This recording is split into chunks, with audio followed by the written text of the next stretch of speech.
You've got a woman who had a revelation from God that she was going to die and prepared for her death. Or did her husband murder her? He placed her head inside the tub and began to hold her down. Clues left behind. There's always reference to Doug on those writings, either Doug's visions or Doug said this or Doug told me that. But few questions answered. Things didn't quite add up right.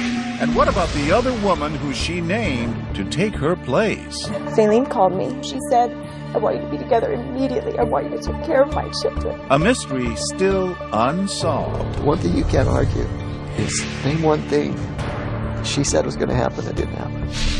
The mysterious death of Faylene Grant. Welcome to 2020 on ID. I'm John Quinones. How far would you go for something you believe in? Could it cause you to give up everything you hold dear? Faylene Grant was a devout Mormon who kept a journal detailing her religious visions. And one of those visions was of her own death. So when her lifeless body was found under suspicious circumstances, people looked to those writings for clues. But as Jay Shadler first reported in 2009, Faylene's final days would remain as mystifying as the words she left behind.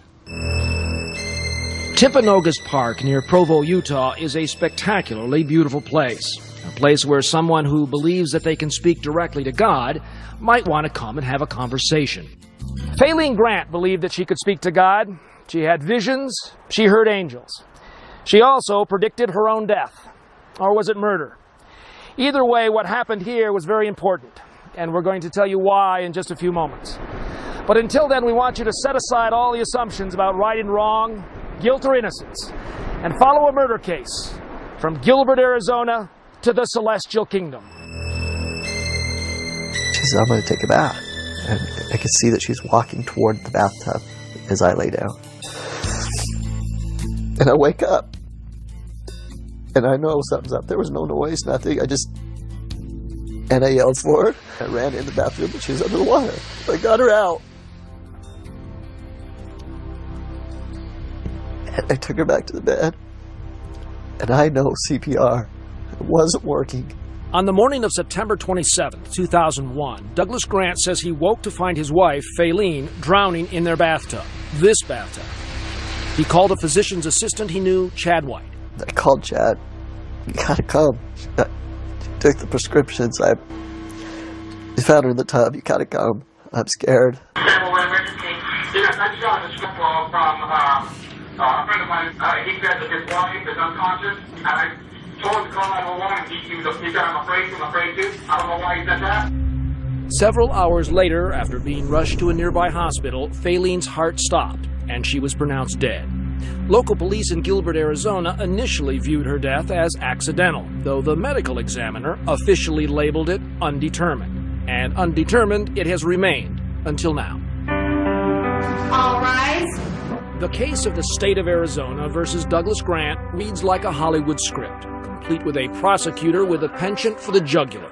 You knew that if she died, there would be a chance for you and the man that you loved, right? Mr. Martinez, that is... Yes or no? No. And a defense attorney with his own flair for the dramatic. What you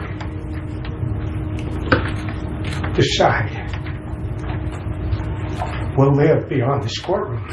Behind them is a cast of family, friends, and witnesses who alternately portray the defendant as an innocent victim of circumstance or the devil in a Brooks Brothers suit. Either way, the entire trial is being played out on the biggest stage of all, heaven and hell, eternal salvation or damnation. Faylene was a devout Mormon who believed in revelations.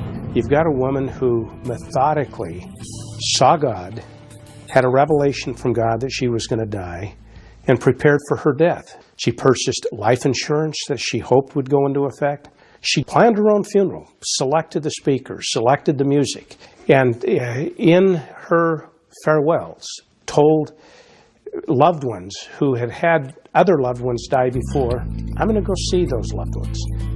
That preparation went as far as asking her husband to marry another woman. This woman, Hillary DeWitt. Describe for me what you think Faylene saw as the Celestial Kingdom and your relationship in it. I think she saw us all as a family. I think she did.